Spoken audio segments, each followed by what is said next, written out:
This video is about how to do a timing belt on a Honda Accord 4-cylinder.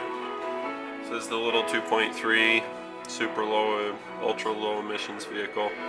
I'm not feeling the best today, so this isn't going to be my most peppy video ever, but I figured I got to work, I might as well make a video. This is a good one to do. First thing you want to do when you set this up is I like to support it. I usually tip them a little bit this way so you don't lose as much antifreeze. I usually do a timing belt at the same time. So anyway, that's what I've done. Got it up on the jack stand, and then I also have a wooden block and a jack supporting the motor. You do that because you got to pull the motor mount off this little top plate that you see here. You'll notice that this center part, it's a 12mm nut. It's not pulled out all the way. I just loosen it, and as you loosen it, there's a plate underneath that turns. It grabs underneath of the motor mount that you see here, the hydraulic portion. So anyway, you pull that, you pull the valve cover. It's just pulling the valve cover is real straight and simple. You pull the spark plug boots out, pull 5 bolts out of the top of it and pry it up. There's a little vent on the back side of it. Go ahead and show that. Do a little detail shot. This hose that you see here, it goes down to there. You got to disconnect that. And other than that, I think there's maybe like this ground to come off the motor mount. The nut to pull the top cover off, it's down under the wheel right here. It's in the face of the cover. And then the other one's on this side, just kind of far out. You got to pull out the oil dipstick tube. There's one little nut that's underneath of there that you pull. It's real simple. On these, one of the things that you snag up on is on the harmonic balancer. They tend to get stuck. They've got these great big fat washers. This one I had to heat up with a torch. Basically, once they set up, they electrolyze and they just get stuck. You'll notice that it's got kind of some discoloration on this side. That's where I hit it with the torch. I get it till just the base of the nut is kind of glowing, and then I hit it with the impact wrench. Otherwise, there's nothing you can do to get them undone. I've tried everything else. So heat works awesome. They pull right out. I use oxyacetylene. I got a little mini torch set up like that. It works really well. Got that at a pawn shop for like 80 bucks. So anyway, beyond that, to line up top dead center, let me throw some light on this. The key should be slightly, I'll show with reference to this, it should be slightly to the right. You can line it up on the timing cover, and you can also line it up here. You line it up so it says up at the top, and then you've also got these little marks right here. That's a little notch in it. That should be even with the top of the cylinder head where the valve cover goes. And then down here on your cam balance, I don't know how well you can see that. There's a little notch in the top. Yeah, you can see that pretty good. So line that one up. This has 2 timing belts. It's got a cam balance belt that comes off first, and then it's got your cam drive belt. One of the tricky things on these is you got to get underneath it here, just behind the CV axle. You can see that nut back up in there. It's actually a bolt. You can see it's got some kind of a washer on it. That's got to come out when it's at top dead center. You can pull that out, and you put a bolt in it. It's got to be, I think it's a 6mm bolt by about 50 millimeters. Let me show you. See, I don't know where I put mine. It's around here somewhere, but basically you just got to put a long bolt in there. When you turn this back and forth, you can feel it lock in.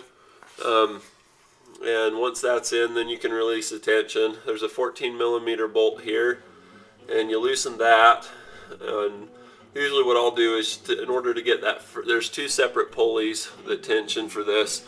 The first one, you know, taking them off, you take off that 10mm nut that you see right here. Once that's off, you can pull that off. And underneath of that, there's another. Okay, on the cam balance, I got to thinking, you know, if somebody's doing this and they need the timing marks because the timing belt broke or something, this would probably be helpful information.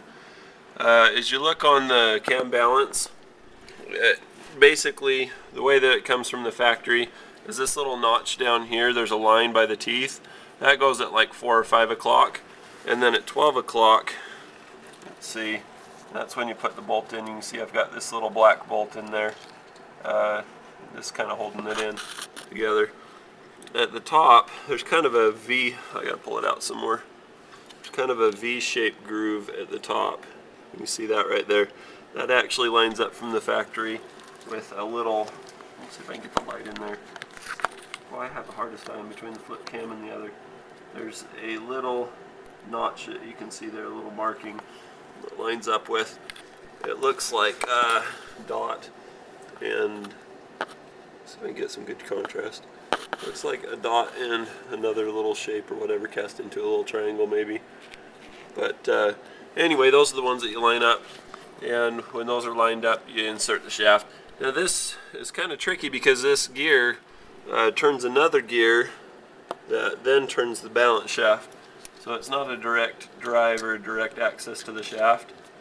So that's why you got to line those up the way that you do. There are other positions that'll go in, but that's the way to sell it. That's the way they have it from the factory, so that's a good safe bet. So I've got both of the tensioning pulleys removed, and now you can see up to where that motor mount is. I'm going to pull that next. There's 3 bolts that hold it in. You can see the gray one up here, that one, and then this one. You got to pull those out in order to do the water pump because they cover the corner of the water pump. There's actually a hole where you can get to the nut, but I usually just pull it off. That way you can see everything, you can get to everything, you make sure you do a good clean job, and the new one will seal well. To do the water pump, you got to pull that bolt out that holds the spring for the tensioner on the cam balance belt. Just a detail on this. You can see that there's a little bit of a shaft or something built in. It's got a little green dot on it. At the end of that is actually the weep hole, or these weep. I usually just change them whether they're good or bad when you do a timing belt because it's a lot of work to get in there. You know, assuming they've had, you know, between 70 and 100,000 miles on them. I'll just change them out. So that's just about how long they last anyway. So if you think that your water pump might be leaking, you don't have to take any of the cover off to check it. You just check on the back side outer perimeter where the timing cover covers it, just right there. So anyway, that's that. I'd say there's one more trick I guess I'd say that I do when I do the water pump. I already mentioned that I pull off the motor mount. You can see where it's been removed. There's this little plastic cover that goes over the top of it, and you can see that there's this one little bolt on this side and one on this side. Rather than pulling off the whole camshaft and to get to that bracket to pull it off, I just pull off this one bolt here, and that now, like, because this is plastic, it'll flex, and you just flex it up out of the way because this plastic cover actually does go over a small portion of the top of the water pump. So that's it.